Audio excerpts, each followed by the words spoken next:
before I start this read, I'd like to give a big shout out to Minecraft and 21st Jump Street, which are two things that exist and they are awesome. And I just got them. This is Chapter 1. Never trust a man in a matching tracksuit. I don't believe you. The old man sitting across the table from me leaned back in his armchair and gave me a toothy grin, which quite frankly looked absolutely demented, as one of his canines was much larger than the other.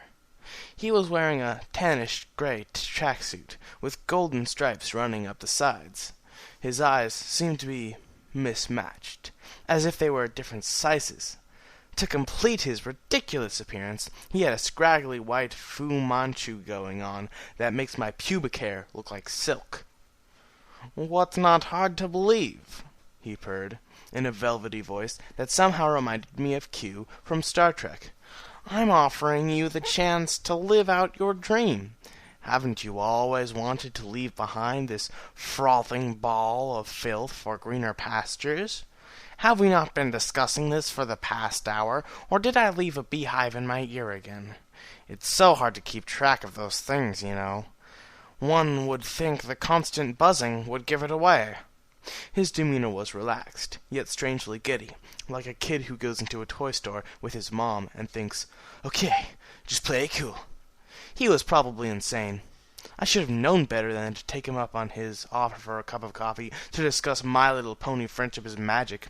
He'd seen me watching the newest episode on my laptop while I was riding home on the bus. Stupid public transportation. Why couldn't you have thrown me a rapist or something? You know what those guys are about. Him? No freaking way. Admittedly, the man knew his ponies pretty well. He seemed particularly learned in all the hypothetical stuff, like the founding of Equestria, the origins of the princess, and even some of the theories behind the elements of harmony. We spent the better part of 20 minutes just debating the concept of magic. To be honest, I'd never thought that a somewhat intellectual man like myself would ever end up in a rundown coffee shop discussing the theoretical physics of an imaginary land of adorable ponies. And then, simply out of the blue, he'd asked me if I wanted to go to Equestria. Of course, my response was something along the lines of, "Aw, hell yeah!" Of course I wanted to go. What kind of question was that? Any brony worth his salt would love to go there, and I am a very, very salty brony. He said that he could send me there, and he was deadly serious. And now, here we are. Well, for one, Equestria isn't real, man. It's just a cartoon. That should have tipped you off from the beginning something. It's 1:32, actually. I lie. There I go again, using my logically. He laughed at this, and for some reason it echoed mysteriously around the coffee shop we were sitting in. "Ah, but who are you to decide what is real? Perhaps none of this is real. Maybe it never existed. Maybe Equestria is the reality, and we're nothing but the cartoon." "Who are you to decide that isn't real?" I shot back. He only seemed to get smug at this. "Who aren't I to decide?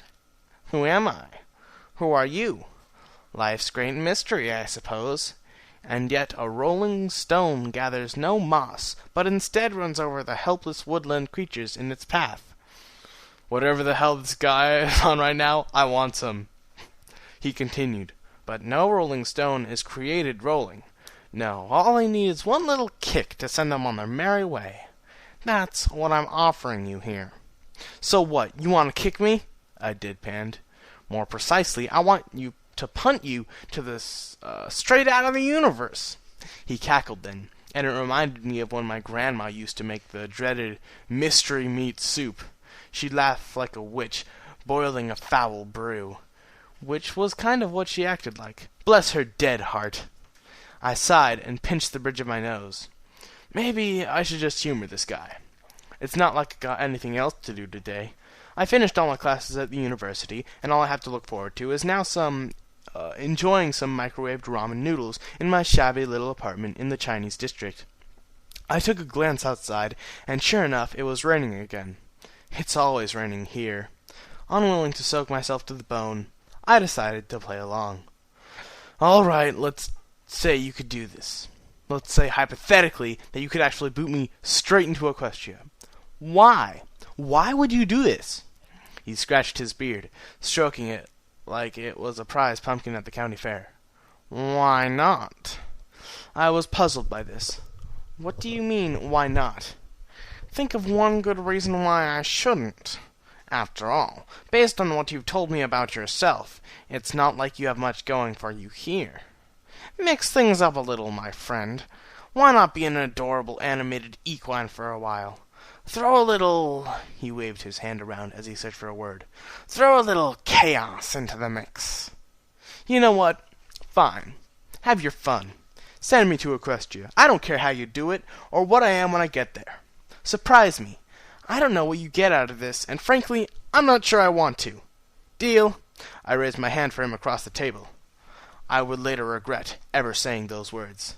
Deal, he smirked. His wizened old hand snaked out and shook mine firmly. There was a strange source of heat that rose from in between our palms, but before I could react to it, the old coot let go and jumped onto the table, surprisingly spry for someone who looked so old. Sayonara, he cried, and wound his left boot back as if preparing for a penalty kick. I tried to get up then. Whoa, man, easy there. But I didn't have time to finish. His foot lit up with this weird light, and he whipped it toward my face with unnatural speed. I barely had time to process the motion before his running sneaker collided with my face. I felt the strangest sensation of falling, but not in any particular direction, as the world suddenly went dark. My thoughts slowly spiraled down to blankness. Did I just get kicked in the face by an old man? Why was his foot glowing like that? More importantly, I hope he hasn't stepped in any dog shit recently. And then, nothing.